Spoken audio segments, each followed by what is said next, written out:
Kentucky versus Arkansas. It was a fun game, while we were there. Ends up being a closer game, much closer than anybody anticipated. 63-57, both at the game.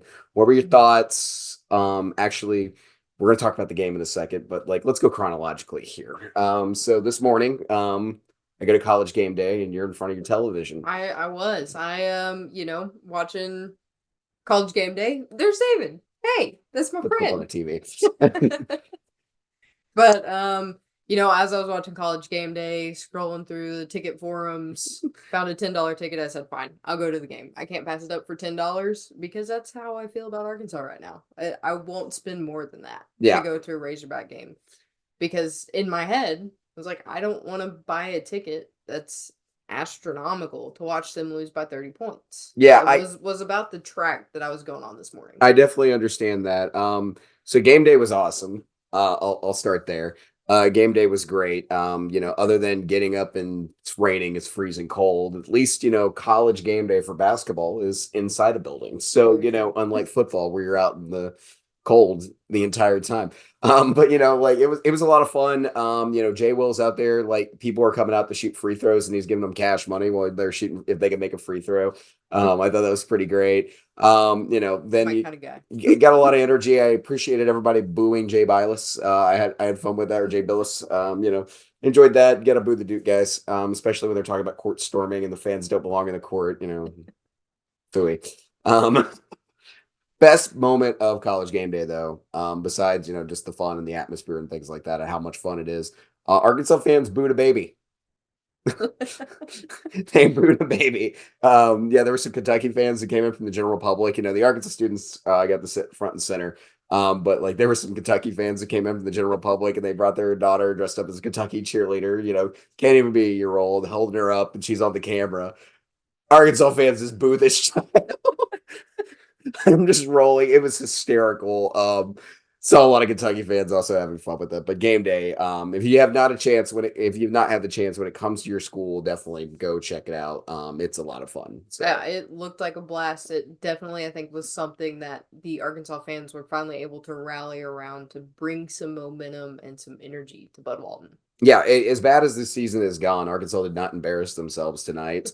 And put up another terrible loss like they did against Auburn. At least they played well, and you felt good about that this evening. Yeah, for So sure. As I was leaving, you know, was honestly hopeful. It gave me as an Arkansas fan something to look forward to because if we can play like that against Kentucky, regardless if it was at home or not, we showed some fight. This was the most energetic I've seen this Arkansas team play. Although Kentucky came out with the win and did well, it gave us a little hope for the future. definitely did. Definitely give you much better feeling moving into these next couple of games. But the other side of this also is a big reason we wanted to watch this game this week is because of just all the NBA talent that's on the floor, Mhm. especially on the other side that was wearing blue for this game. A lot of first round and second round draft picks on that team over there, and some names we're getting used to like Big Z as Vonnevar E6. But again, that name that'll be mispronounced 400 times on this show and across the media landscape. But exciting times. It was fun going to a basketball game today. But we also have Tristain Pharis from Sea of Blue and Kentucky Insider joining us today, to talk about the game and his opinions on Kentucky. And this is our January edition of Hoops on the Road, and we are joined by Tristain Pharis of A Sea of Blue, where Kentucky ends up beating Arkansas in Bud Walton Arena tonight. Really good basketball game overall, but kind of not the game I don't think anybody expected it to be No. a pure rock fight tonight. I don't think that was the estimation. Tristan, when you're watching this game, kind of what were your thoughts tonight on the Wildcats and the game overall?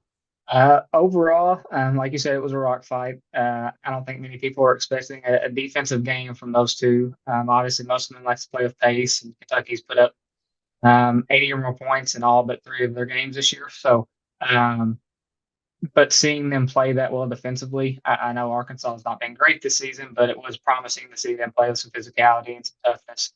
So that was one positive.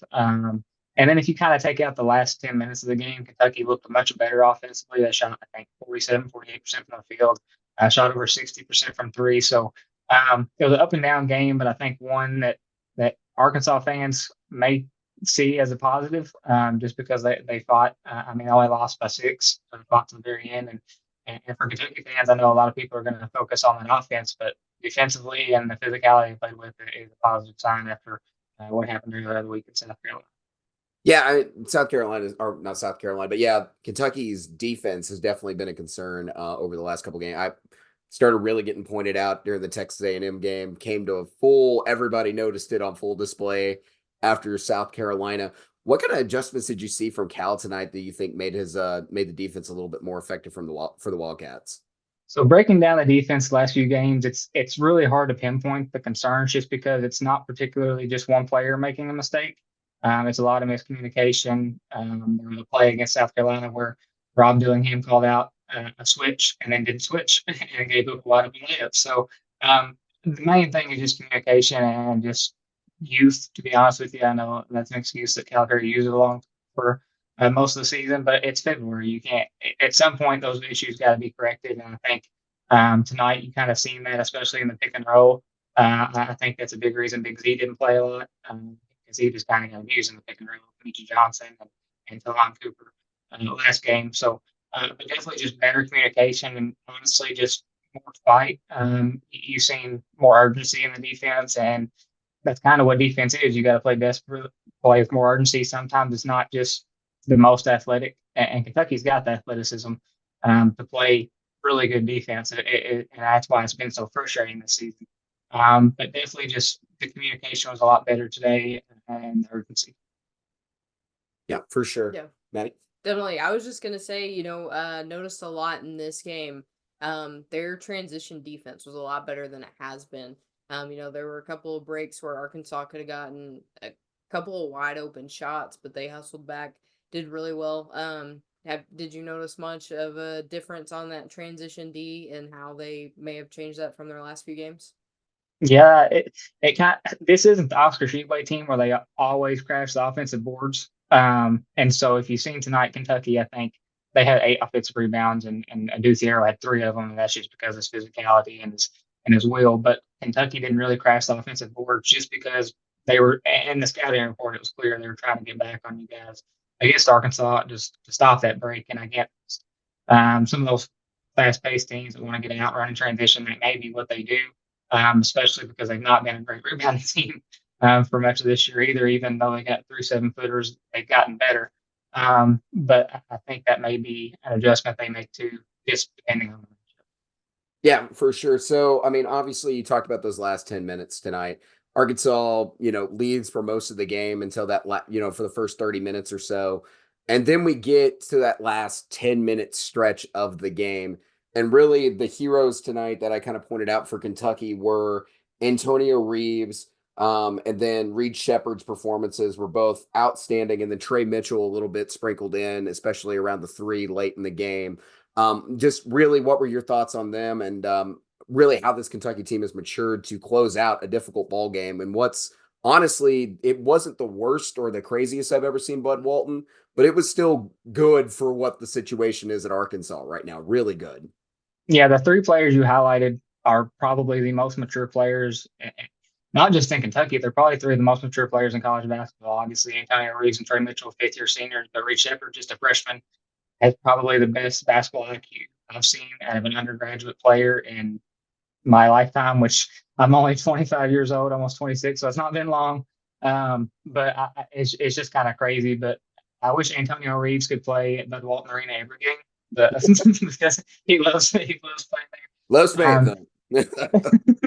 Loves Fayetteville. But Reed Shepherd, he was kind of the one that he struggled really bad at South Carolina, and that just wasn't normal for him just because he's been such a steady piece. He's not real aggressive, which has been kind of a knack on him the last few games, not shooting as much. He started this game 0-5 in like the first 6 or 7 minutes, kind of got less aggressive, but in the second half, finished with 14 points, 4 assists, 3 rebounds. He just kind of played the game that he was used to. He was much more under control. But I think just maturity down the stretch, not getting rattled, and just like you said, that environment was kind of crazy. And that's something that Trey Mitchell said, that when he's played at UMass, Texas, West Virginia, played at some big venues and big games, and he's still getting used to what Kentucky gets on the road. So if a fifth-year senior saying that. The freshmen still need to get used to a little bit, but I think today was a good stepping piece.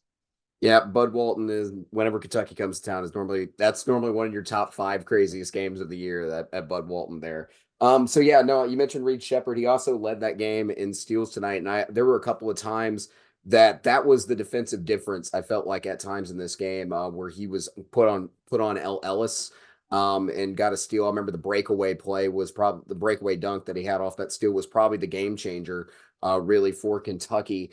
We've seen that from him quite a bit, and you talked about his IQ. When you see those kind of steals and that level of intensity, do you think the team kind of follows him a little bit when he's bringing that defensive intensity to the game? Oh yeah, just because these are a lot of these players are 5-star recruits that they could rely on their athleticism to play defense, and I think that's part of Kentucky's struggles is for most of their careers they, like I said, they were bigger, stronger, faster than the players they were playing against. And now they're playing against guys at the same athleticism, sometimes even more. And Reed Shepherd isn't the most athletic out there. He often gets beat off the dribble a lot, but he plays really good team defense. You mentioned his hands, and like you said, that the game changer was probably that 2 or 3 play stretch where he hit the three, got the breakaway steal, and he may be the best outlet passer in college basketball. That just throwing it behind his head through 2 defenders to DJ Wagner for it's just something we're used to at this point as Kentucky fans. Just nobody expected this from him. But yeah, just a freshman just stepping in. And if you went back and listened to some of the interviews he did before he arrived at campus, he was like, I'll get a cup of water. I don't care what I got to do to help this Kentucky team win. And he's picking up 14 points, 4 rebounds, 4 steals, like you had mentioned. He's kind of a do it all. Just he wants to win, and as Marty Smith said earlier today, he's bluegrass Jesus. So a lot of heritage. Yep, I'm gonna say mom, dad got the pedigree. Lived, born and raised in Kentucky. I mean, what more do you want? Yeah, definitely for sure. Maddie, you pointed out you were talking about those players who kind of had kind of were MIA tonight for Kentucky. Did you want to bring that up at all? Yeah, so we were kind of looking over that box score, and Arkansas's defense, as we mentioned, has been a lot better than we've seen the rest of conference play, and we don't know if it's one of those things. It's kind of a rivalry for them. It also helped that Khalif Battle had his best defensive night of the season tonight. Yeah, that's definitely helpful there. But just kind of looking over the stats, Aaron Bradshaw only added 3 rebounds, 1 assist. Kind of looking DJ Wagner with 8 points, a little lower than normal. And Adu Thiero with only 1 point. And Justin Edwards and Big Z, like you said, not much contribution from them. What do you think Cal's game plan is going to be for them kind of moving forward when they do face a defense that's on? Yeah, so you mentioned 2 there, Bradshaw and Edwards. They're probably the 2 that most people are concerned about in terms of fans and media. And it's just not working for Edwards right now. And if you watch a little bit of the game, as good as a kid he is, just keep putting him out there isn't helping him. It's clearly something mental with him, unfortunately. And I thought coming into the season, he just because of his versatility, he'd be the best player on this Kentucky team. But the thing with Bradshaw is he's got 2 other 7-footers that can contribute. Obviously, Z, this is just his 3rd game since being cleared, and it's hard to play midseason for him when you just got cleared like a week ago. And he hasn't played a game of basketball outside of practice since June. If that kind of puts it in perspective. So he'll never be the starter at Kentucky just because how late it is in the year. And I think you kind of see his deficiencies in the pick and roll defense. And as frail, he's 7 foot and has a little bit of strength, but there's some big bodies in the SEC that can just move him around. And I think that's what Hugo brings to the table. Enzo, I think he was the best big tonight by far, especially defensively. And a lot of that reason is he added so much muscle over the offseason, dealing with foot injury. He just physically transformed his body. But I think overall, players that are concerning, like I said, Bradshaw, Edwards, those are going to be concerns. You talked about Thiero. He's never going to be an offensive powerhouse, especially on this team. Wagner will be fine. I think he missed 3 or 4 really, really easy layups to start the game that he usually makes. But just getting that physicality the last 2 games, they're attacking it. He just got to get a little bit more used to it. But yeah, I think overall the offense wasn't where you want it to be when you're averaging 90 points a game. But if you take away those first 10 minutes, you put up, I think they had 4 points in the first 10 minutes. So you put up 59 in the last 30. That's on pace for about 80. So much, much better outside of that. All right, so I want to talk about the front court matchup just a little bit today. You know, Arkansas's front court definitely had one of its best performances. Now, you just got done talking about Z and Aaron Bradshaw. But overall, Trey Mitchell was probably the best piece in the front court for Kentucky. Are you concerned when they play other teams down the road who are at a very good front courts? And we've seen a lot of good front courts in the SEC so far this year. What are your concerns going forward after tonight and seeing that kind of display that Arkansas put on from the front court? So, like you mentioned, Trey Mitchell was the best big. I don't have a lot of concern just because he's been pretty stable for most of the year. He's had his off game or two, but he's been pretty stable. But I think between the 3 of Z, Bradshaw, and Ugo, you're going to have to get some consistent contribution from one of them. I mean, Bradshaw has been a starter for most of the time since he's gotten back. But Ugo was the best center today, and Calipari even mentioned starting him going forward. So we'll see how that goes.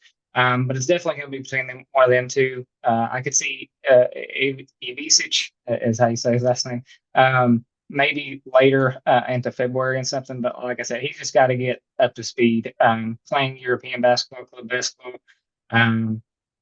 it's physical, but it's a different brand of basketball. And after not playing for almost 7 months outside of practice, which you can practice as long as you want, but it's completely different than a game. There's stoppages. There's not officiating.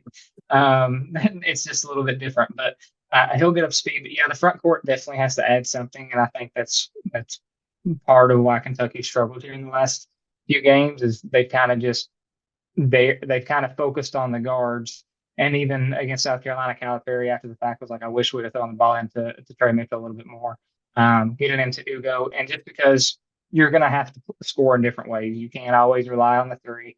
And we're going to be Alabama and get upset when you shouldn't be. And you can't, the way basketball's played, you just can't feed an inside to the post. And that's something Kentucky fans have been frustrated with the last 2 years. With Oscar Tshiebwe, as good as he was, he just kind of limited because you had to shoot those close shots so he could get those rebounds. But yeah, I think between that's the focus right now is getting some contribution. I think your best bet right now is Ugo, and I don't think that's necessarily something that people had thought before the year, especially when he almost transferred last spring. So actually did hit the portal and come back. But between Bradshaw and Ivisic, just get something there. But if Ugo can provide the defense that he has, I think he's going to be the big piece going forward. Makes sense. Maddie? So it wouldn't be a Hoops Outbound podcast series if I didn't ask about free throws. That was a big thing tonight. You know, Kentucky had 4 extra fouls over Arkansas. A couple of those were missed front end 1-and-1s. That could have changed the game drastically. So, you know, just moving forward, you know, we've seen Kentucky get into some foul trouble there. We saw a big flagrant foul from Trey Mitchell. How does Cal kind of game plan around that, or try and keep his team out of foul trouble going forward when they play these tough defensive battles? Yeah, the big thing I think that combats that is when you have 3 7-footers, that's 15 fouls to give. So you got a little bit of cushion between those 3. Now, as far as Reed Sheppard, Antonio Reeves, and DJ Wagner, you don't want to get those guys in foul trouble, and they really haven't for most of the season. And you were talking about the fouls. The officiating was awful tonight, both ways. Yeah, it was rough. It was pretty bad. So it wasn't in favor of either team. I just thought it was bad. No, I hear you entirely. Like, as a fan who was in the stand today, I was like, that's awful. And then I just there was another one that happened on the other end. It's like, I'm not saying a word right now. Yeah, I mean, you kind of, you don't really want to say anything, but that was probably one of the more poorly officiated games I've seen in the SEC this year. But yeah, foul trouble. As long as your Antonio Reeves, Trey Mitchell, and DJ Wagner, I think those are the 3 foundational pieces of this team. Just because DJ runs the offense better than any player that Kentucky has, and Trey Mitchell and Antonio Reeves are just kind of the pieces that when this team gets erratic with the youth, they're always there to stabilize it. You've seen it early in this game. Antonio Reeves had like the first 8 of Kentucky's 12 points when they had no real offense to go to. So I think those 3 are the pieces that you have trouble. And I think as they develop that defense, that maybe become more of an issue just because they're trying to play with more physicality, trying to play with more urgency. So those are going to be the backcourts where you really need to focus on that. But the front court, like I said, 15 fouls between those 3 7-footers. I wish you had Lance Ware, who went to Villanova, who I think he almost got in a fight at Arkansas last season. They're going to play some volleyball down there, and sometimes that's just what you need. And playing physical, I don't know. Yeah. I mean, they were pretty well distributed. It looked like most of the Kentucky fundamental pieces had 3 fouls, so nobody really got into foul trouble this game, but it is definitely something to look out for, especially when you have a high percentage free throw shooting team on the other end of the court. That was part of my problem with the officiating, was the lack of some of the fouls that were not called. Yeah. I think there was like a 3-minute stretch in the second half. I mean, they were just, both teams were just hugging each other on screens, and I was like, yeah, somebody's going to get hurt out of this. There was an off-ball foul just right in front of me at one point, and I was like, are we not calling this? Like, it was pretty bad. I can't remember who it was involved with, but it was straight up hugging off the ball. And I was like, this is just going to happen. Isn't it? All right. So obviously huge week for Kentucky, back in Rupp Arena, next week. Being back at home, probably a good benefit coming off the last 2 road games that you've had. But you get a rematch with Florida, who was a tough game there back in the O-Dome in Gainesville earlier in the season. Kentucky got the win there. And then also the one that's going to be the highlight for next week, the really, really big game between 2 of the big 4 right now in the SEC, and that's Kentucky taking on their rival Tennessee. Tristan, I don't know why I almost called you Travis. Tristan, when you think about those 2 games, obviously Tennessee's the big one, but with those 2 matchups going forward, what are your thoughts on them, since we won't have you on the Hoop Southbound show this week? Yeah, two rivalry games, so 2 very big games. Like you said, that they are at home, so that's a positive. And this team seems to be more comfortable, play their best basketball at home, so that's definitely a positive in that regard too. But definitely can't overlook Florida. You almost lost to them. Gave up a 4-point play at the end of the game. That, I mean, there was a chance. So, but I think with that game, you really got to. They're just coming off a big win today. I think I can't remember. They were up double digits. Yeah, Georgia. 15. They survived Georgia. Yeah. Yep. So I think Georgia made a late comeback, but I mean they were up double digits, almost 20 at one point. So definitely can't overlook them. Their guards played really well against Kentucky last time. Obviously they got the transfer from Marshall that gave us some fits at times. But I think in both of those games, the front court really got to step up, especially Tennessee, because that's Tennessee's biggest weakness. If you look a lot of their games this year, they've struggled against good backcourt players or front court players. Obviously, they have Dalton Connect. He got to try to limit him, and Reeves will be a fun battle to watch just because those are the 2 of the top scorers in the SEC. So that's, like you said, that's definitely the marquee matchup, and it'll be interesting to watch just because Kentucky's focus here recently has been playing through physicality, how teams are going to play physical with you, and Tennessee does that as well as anybody in the country. They're going to foul you on every play, and you're just going to have to play through it because they're not going to call it off. So that'll be. I know Cal's talked about having more physical practices. That's kind of a reason Justin Edwards was a little banged up today, just because those practices have been so physical. So I expect that to continue through the next week and see how it works with Tennessee. But those are 2 very resume building wins. Kentucky's, I think they probably will go up to the 3 line with Kansas losing today. But those are 2 very big opportunities for Kentucky that, if you looked at their schedule for the season, they had Gonzaga, Kansas, Carolina, but those resumes building wins. Miami's not a Q1 win anymore. But yeah, if you definitely want a 1 or 2 seed, like Kentucky fans are hoping for, you got to get at least one of those 2, if not both of them. Definitely, for sure. And of course, you mentioned Dalton Connect goes for 30 plus again today in Nashville over Vanderbilt, drops 32 on the Commodores. Tristain, thank you so much for coming and hang out with us today for Hoops on the Road, or what I'm going to call season 1 of Hoops on the Road, budget edition, since we've only, left Fayetteville once so far for this series. But thank you so much for joining us today. Do you want to let everybody know where they can find your work at and what you're up to these days following Big Blue Nation? Yeah, I appreciate you guys for having me. You guys can follow me on Twitter, Tristan Uda. That's TristanUda on Twitter, or you can follow me at Svia Blue or Kentucky Insider. So once again, I appreciate you guys having me on. It's always a pleasure. Absolutely. Thank you so much, Tristain. Thanks, Tristan. Good talking to you, man.